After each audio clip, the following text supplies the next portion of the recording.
guys, I'm Jordan Anderson, and today we're out here with my crew at Challenger Park. Lots of diversity here, so we're gonna see what we can find, okay? Come on, guys.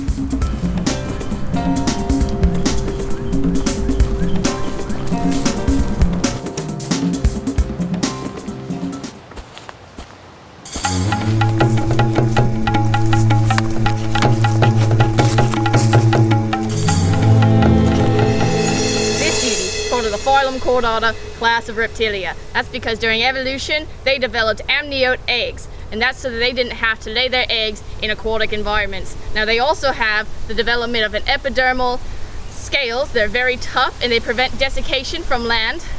Now this is part of the reptile, so he's cold-blooded. That's why he's sitting out here in the sun. He's got big eyes, looks like he can hunt during the day or at night. It's got this camouflage right here. It's where they're from. They need to blend into the earth so they don't get caught by the predators. Now this bearded dragon here, it's very interesting because they, like a lot of other animals in this kind of class, have a cloaca. And that is a general opening for all excretory and reproductive functionings. And they also, as a fun fact, have a third eye on the top of their head. That allows them to see shadows coming down above them to run away from predators. It's just one of the many cool factors that bearded dragons have. Bearded dragons are actually one of the most docile creatures here in this fort. Oh! Oh my god!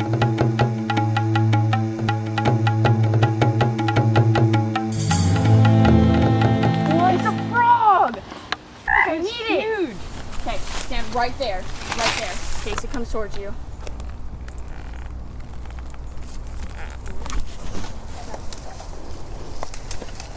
I got him. Alright, after a long time trying to catch him, we finally did it.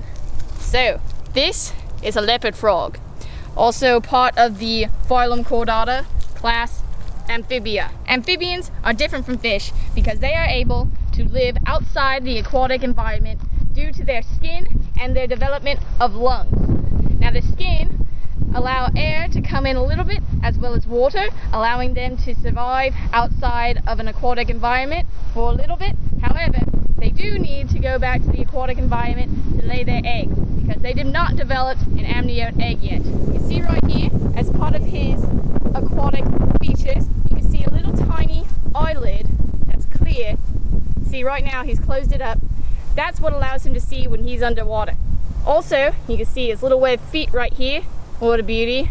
See his little webbed feet that help him swim through the water real fast to get away from predators like me. See his coloration helps him blend in. Now I'm not going to pet him too much because, as I said, frogs can absorb any chemicals through their skin, same as they can absorb air and water.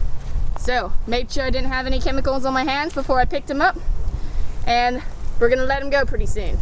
As you're going to see, when I let him go, my hand's going to be a little bit slimy. That's because whenever you're handling frogs, as I said before, since they can absorb all these chemicals through their skin, they're going to produce this slime coat on top of them. It's almost like an antibacterial that's going to cleanse himself and disinfect himself of all those germs on my hands. So, we're going to let him go now.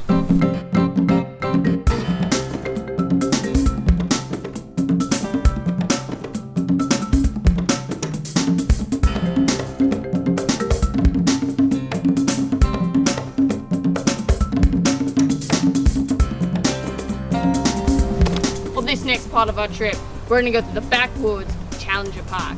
Now back here, we do see a lot of spiders, creepy crawlies such as that. So maybe, if we're lucky, we'll find something like that. Let's see what we can do. Alright guys, I'm back. And here, we have found a red-bellied spider. Now all spiders are part of the phylum Arthropoda class Chelicerata. That's because their fangs on all spiders are called chelicerae, and they're hollow, and all of them inject a paralyzing poison into their prey, liquefying their insides and allowing them to drink their guts as their food source. Now, all spiders are venomous, including this one, even though he's really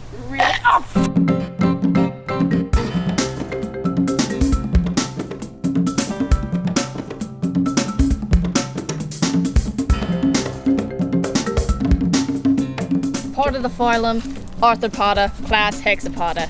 This little stink bug here has an exoskeleton, so you can see it's really hard and rough. It's going to protect the insect from predators like me, and is also going to allow it to move and have a place for its muscles to attach for its movement. Now, you can see how small it is. Now, normal stink bugs get about 3 times this size. Now, they're going to go through something called ecdysis, which is the same thing as molting, where they are going to shed their exoskeleton as well as regenerate a new and bigger one. However, during this time, it's going to be very dangerous for them because it's very soft, because their shell has not hardened yet. Now, most insects have 3 body parts: their head, thorax, and abdomen. It's hard to tell on here, but he does too. You see right at the top, that's his head. This flat, bony part right here, that's his thorax. This big part down here is his abdomen. Now, most insects have 6 legs, 2 little antennae that they use for feeling. This little stink bug has an interesting accommodation that allows them to evade predators, and that is their name. Whenever crushed or bitten, the stink bug will release this terrible smell that shows to predators that he might be dangerous for them to ingest.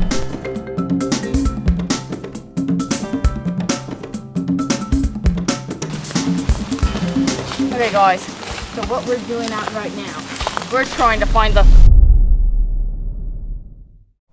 Crikey.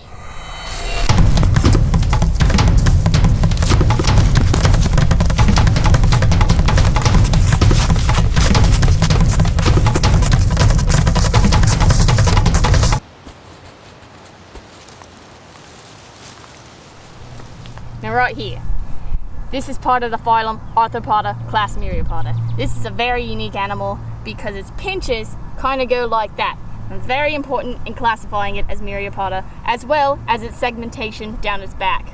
These guys are also eucoelomates. Now that means that their coelom is separated by 2 pieces of tissue on the inside of it. Oh. Now right here is our last specimen.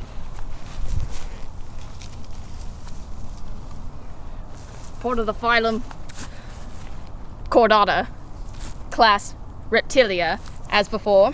This is a tortoise. Different from a turtle, and not to be mistaken, because tortoises lived on land instead of aquatic environments.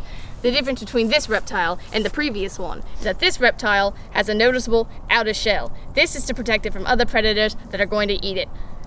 One bite from him, and I'm out.